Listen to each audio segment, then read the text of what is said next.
Beñat Sarasola Donostian jaiotako olerkaria eta literatur kritikaria da.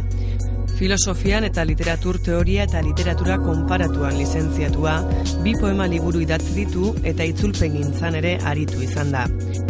Jarraian duzu entzungai, Argiako kazetari Miel Angel Elustondok Sarasolari egindako elkarrizketa. Egia esan nahiko elkar loturik ikusten dituz.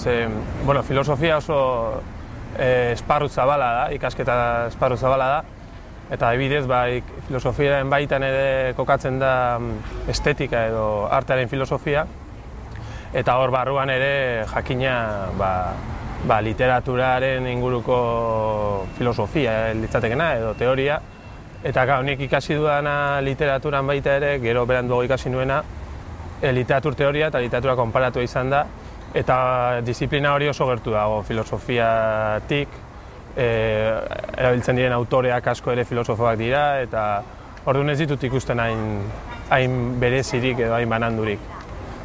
Nik nahiko bereizten ditut, badira iaia uztartzen dutenak, adibidez kritika mota batean iaia sormenezko kritikak egin daitezke. Nik gogoan dut adibidez Marko Sapiainen kritikak oso sormenetik desente zutenak, Nik desente bereizten ditut, baina ez dut uste derrigorrezkoa izan behar duenik, baina nire baitan erresago egiten zait sortzen dudanean, edo kasu honetan poesia idazten dudanean, poesia idazten nahi naizen oso konstiente naiz, eta egin nahi dudanean nahiko konstiente naiz, eta gauza bat egiten ari naiz, baina kritika egiten dudanean, beste jarrera bat egiten dut, eta bereiz egiten ditut biak oso nabarmenki gainera. Nire kasuan, 2 liburuetan bakoitzean oso sormen prozesu diferenteak izan ziren. Lehenengoa izan zen nahiko hasi nintzenean idazten, ez nekin liburu ere egingo zenik ere, eta pilaketa moduan izan zen, eta neurri baten izan zen, ideia batetik abiatu eta hortikan garatu poema bakoitza diferentea zen, gero bilketa lan egin nuen eta liburari forma eman nion, baina horrela izan zen. Eta bigarrenean alean oso diferente izan zen. Aurretik ni banuen liburuaren osotasunaren ideia bat, eta hortik aurrera pixkanaka poemak osatzen joatea zen, baina ez zen hainbeste ideia batetik sortzea baizik eta nolabait marko edo esparru zabal baten baitan poemak sortzen joatea. Eta iaia zen neurri batean novela bat idaztea bezala, baina poesiara eramana. Kritika nik uste dut oso modu estandar eta egituratuan idazten dituela kritikak, hau da, orokorrean saiatzen naiz nolabait liburuaren laburpen moduko bat, edo ideia orokorrak edo laburbiltzen, sarrera moduko batean, baita ere autoreari buruzko informazio minimo bat ematea, batez ere ez badalin bada ezaguna, eta gero gehiago sartzea agian ikusi dizkiodan aulesietan edo ikusi dizkiodan doainetan, eta neurri horretan oso egituratu eta oso modu estandarrean idazten ditut kritikak. Kritika idazten dudanean, kritikoak ez du idazten idazlearentzat, idazten du nolabait irakurle potentzialentzat edo idazle edo liburu horretan interesatua daudenentzat, eta nolabait balako pista moduko bat ematea da bere helburua jendeari, hau da irakurlegoari, ez idazleari, eta orduan, azkenean idazleak min hartzen badu, beti ere errespetuz idatzia izan baldin bada, nolabait albo kalte moduan edo hartu beharko litzateke, nik uste. Nik uste beste zeren gainetik irakurtzea dela idazlearen lehenengo obligazioa. Jakina da, idaztearen teknika ikasi daitekela neurri batean, hau da, manualak daude, nola idazten ikastea eta hori.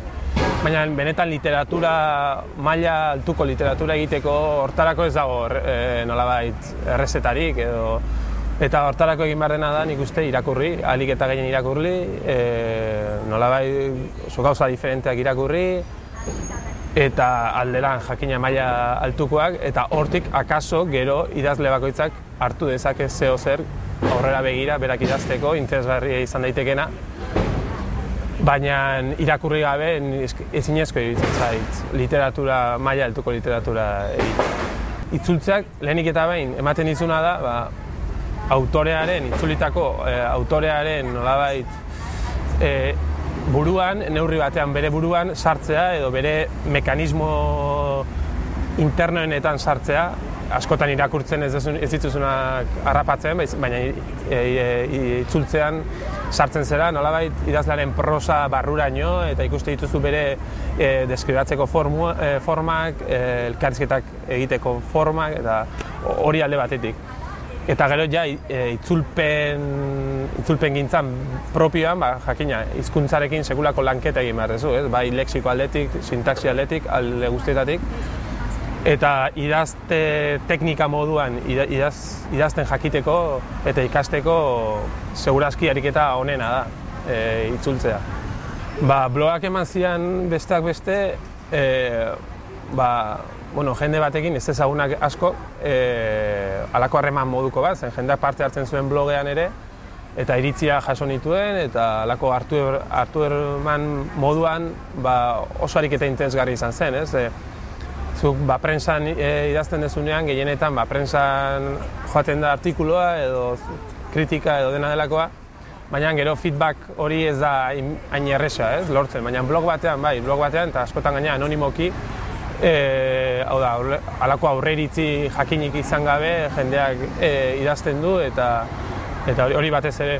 Gero egunerokotasuna, hau da, idatzi beharra noizean behin, zen, blog bat izaten baduzu hilabete ezer idatzi gabe, interesa galtzen du, ez? Orduan, halako egunerotasun horretan ere, idatzi beharra eta testuak sortu beharra eta oso esperientzia interesgarri izan zen. Gertatzen dena da, urtebete idazten jardun ondoren, azkenean ikusten duzu denbora eskatzen dizuela eta kasu horretan nik ez nuen gero jarraitzeko denbora nahikorik, baina oso ariketa interesgarri izan zen.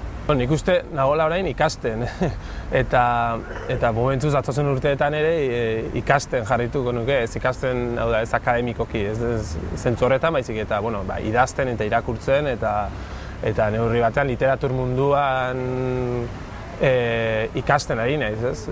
Eta datozen urteetan ere hortan jarraitu nahiko nuke, beti ere aldera pixkanaka hobetzen, bai nire idazketa, bai nolabait nik idatzi nahi dudan mundu horren eraikuntza eta irakurle bezala ere nahiko nuke ahalik eta gauza berrien eta diferentenak irakurtzen hasi eta momentuz bide horretan ikusten dut nire burua.